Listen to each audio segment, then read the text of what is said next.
Good afternoon students, welcome to my channel English with Sushant sir. Vocal সমস্যার কারণে পরপর 3 দিন ক্লাস আমি দিতে পারিনি, কিন্তু দেখো ফেসবুকে কিন্তু প্রতিদিন আমি দুটো বা তিনটে করে মেমোরি পার্টের ক্লাস তোমাদের জন্য দিচ্ছি। অবশ্যই তোমাদের রিকোয়েস্টে তার মধ্যে আছে ইডিয়মস, সিনোনিম বা ওয়ান ওয়ার্ড থাকতে পারে, অ্যাপ্রোপ্রিয়েট প্রিপোজিশনও থাকতে পারে। তো ভিডিও ক্লাসগুলো আমি এখন থেকে বেসিক ইংলিশ গ্রামারের উপর বেশি দেব। অবশ্যই এরর কারেকশনও থাকবে, তার মধ্যে ন্যারেশন ভয়েস তো অবশ্যই থাকবে। তো আজকে টপিকটা কি লিখেছি দেখো, বেসিক ইংলিশ। তো স্ক্রিনশটের জন্য সকলকে সময় দিচ্ছি।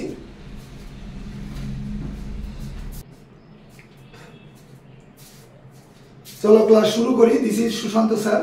তো দুটো ইম্পর্টেন্ট রুলস তোমাদের জন্য সেট করেছি। রুল নাম্বার 1 কি বলেছে, সম্পূর্ণ ইংরেজিতে লিখলেও আমি ডিসকাশনটা বাংলায় করে দিচ্ছি।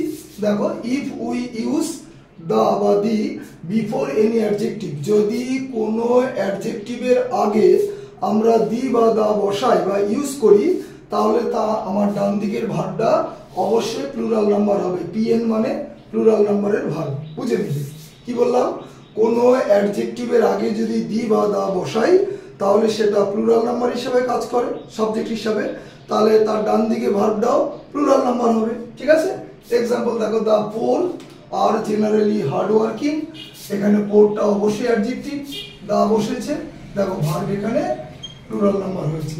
ঠিক আছে, আরেকটা এক্সাম্পল দেখো, রিচ অবশ্যই অ্যাডজেক্টিভ, সবাই জানো, কারণ কোনো ব্যক্তি ধরো mister Bose is very rich, mister Bose খুব ধনী, তাহলে মিস্টার বোস এখানে নাউন, নাউন সম্বন্ধে যে বর্ণনা করে বা তথ্য দেয় তাকে কি বলে, নাউনের দোষ গুণ সংখ্যা পরিমাণ সবাই জানি, তাকে অ্যাডজেক্টিভ বলে।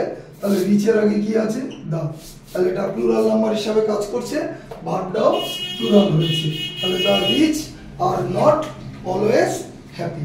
পরের যে rule very very important, if যদি nothing but or everything but is followed by countable or uncountable noun, তাহলে কি হবে, এসএন ভার্ব মানে সিঙ্গুলার নাম্বারের verb is used.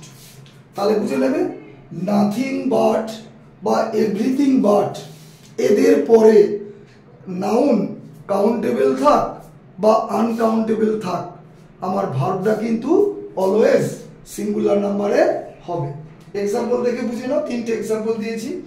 Nothing but, দেখি এরপরে নাউনটা কি আছে, বার্ডস, অবশ্যই প্লুরাল।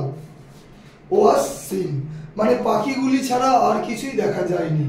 ঠিক আছে, তাহলে এবার দেখো ওয়াজ এখানে সিঙ্গুলার হলো। আরেকটা এক্সাম্পল দেখো, nothing but milk is sold, দুধ ছাড়া আর কিছুই বিক্রি করা হয়নি। তাহলে এখানে মিল্ক লিকুইড, এটা আনকাউন্টেবল বোঝাচ্ছে। তাহলে বার্ডস কাউন্টেবল আর মিল্ক আনকাউন্টেবল। দেখো দুটোই নাথিং বাটের পরে বসেছে বা দুটোরই আগে নাথিং বাট বসেছে। সেন্টেন্স স্ট্রাকচারটা হয় নাথিং বাট দিয়ে শুরু থাকবে, নাহলে এভরিথিং বাট দিয়ে শুরু থাকবে। তুমি তার ডান দিকে নাউনটা কাউন্টেবল হোক আর আনকাউন্টেবল হোক, আমার ভার্ব কিন্তু সিঙ্গুলার নাম্বারেই হবে। এভরিথিং বাট দেখো, বুকস প্লুরাল নাম্বারে, বুক হোক বা বুকস হোক যাই হোক, দেখো ভার্ব কিন্তু সিঙ্গুলার।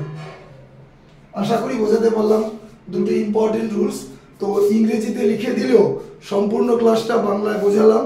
ঠিক আছে, পরবর্তী ক্লাসগুলো এর থেকে একটু বেটার হবে, কারণ ভোকালের সমস্যাটা অনেকটাই ভালো জায়গায় আছি। যাই হোক, ক্লাস শেষ করলাম। Have a good day.